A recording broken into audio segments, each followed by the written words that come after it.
pesakit COVID, individu yang telah pun disahkan positif COVID-19 boleh mengundi. Ya, ini telah pun disahkan oleh SPR dan juga oleh pihak Ketua Pengarah Kesihatan dalam ucapan kenyataan beliau. Cuma bagi kes COVID positif ini, saya sekali lagi ingin mengulangi bahawa mereka bila dikesan positif dan laporan itu masuk ke dalam MySejahtera, mereka akan dapat SMS.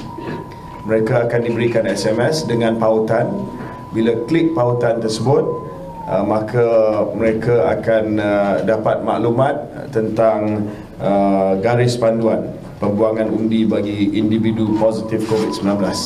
Apa yang perlu mereka buat, apa yang tak boleh mereka buat. Sebagai contoh, ya, sebagai contoh, mereka tak dibenarkan untuk menaiki pengangkutan awam.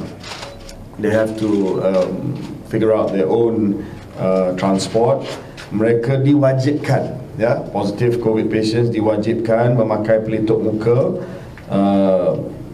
selepas mereka keluar daripada rumah, ya, sampailah mereka mengundi dan mesti memakai pelitup muka. Pada hari pengundian, mereka yang COVID positif mesti melaporkan status jangkitan kepada petugas KKM di pintu masuk pusat mengundi. Di semua pusat mengundi kita akan tempatkan petugas KKM kita. So kalau COVID positif, please identify yourself. Ya, tolong mengenalkan diri kepada petugas KKM. Dan selepas itu petugas KKM akan semak status dalam MySejahtera.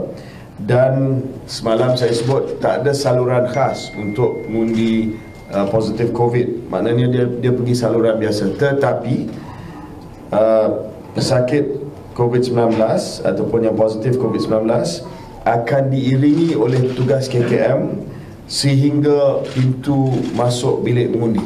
Maksudnya mereka tidak akan beratur. They will not queue with the other voters. The KKM, petugas KKM akan bawa terus masuk ke pintu bilik mengundi dan dia akan terus masuk. Sebab setelah kita buat penilaian risiko, kita tidak mahu individu yang COVID positif untuk beratur bersama dengan pengundi-pengundi lain. And of course, kita tak boleh buat saluran baru because as I mentioned, SPR punya resources dan sebagainya. So what we do is we just bring them straight, masuk, mengundi, keluar, balik, ya, to minimize the time. Dan kita dapati bahawa ini adalah langkah yang paling selamat dan paling efisien untuk kita membenarkan individu ataupun pengundi yang COVID positif untuk membuang undi mereka. Jadi saya harap semua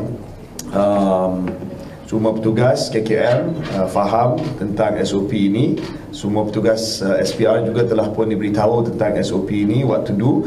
Dan juga untuk orang ramai, pengundi-pengundi yang mungkin beratur lama, tiba-tiba nampak ada yang terus masuk ke depan, itu adalah pengundi di bawah kesihatan awam. Kita jangan cakap pengundi COVID, pengundi kesihatan awam, ya, supaya mereka dapat masuk keluar dengan cepat. So for voters, please be patient. If you see the KKM staff at your voting streams bringing a voter in straight to vote, those are voters who have public health considerations for us to allow them to vote and leave the voting polling station as quickly as possible. Untuk bagi pengundi positif COVID, wajib pakai pelitup muka. Bagi pengundi-pengundi yang lain, amat digalakkan untuk memakai pelitup muka. Ya, ini bukan optional, ini bukan digalakkan, tapi Menteri Kesihatan amat menggalakkan semua pengundi dan juga petugas di polling station untuk memakai pelitup muka. Ya, saya rasa lebih cermat, lebih baik daripada kita mengambil risiko. Because as you know, especially in the morning on polling day, there will be thousands of people in the polling center. Dan untuk kita nak jarak, walaupun kita encourage janganlah terlalu rapat, but it gets very crowded. Ya, jadi saya harap pengundi bawalah pelitup muka dan memakailah pelitup muka sewaktu membuang undi nanti. I have a question. Because earlier you mentioned that it's safe to go out to vote, and also there will be no special lane for the COVID patients. Yes. Okay, so now we still have the process to put the fingers in the ink, right? So will it be safe for? Yes. Yeah. It's safe. So as part of the SOP, everyone will be required, but especially those who are positive, to sanitize their hand before they dip their hand into the ink. So it's safe. That's it. I mean, we know it's an airborne virus. Yes, there is some risk of it being on surfaces, but we feel that as long as they sanitize their hands or the finger before they dip it in, that is safe enough. Thank you. Yeah. Thank you. Should we bring our own pens, you think? If you like, bring your own pens, yes. Yeah, sure. I mean, that's also good advice. If you feel that you want to bring your own pen, bring your own pen. Yeah. But there will be sanitizers available. Yeah, and that should keep you safe as far as the voting is concerned. Yeah.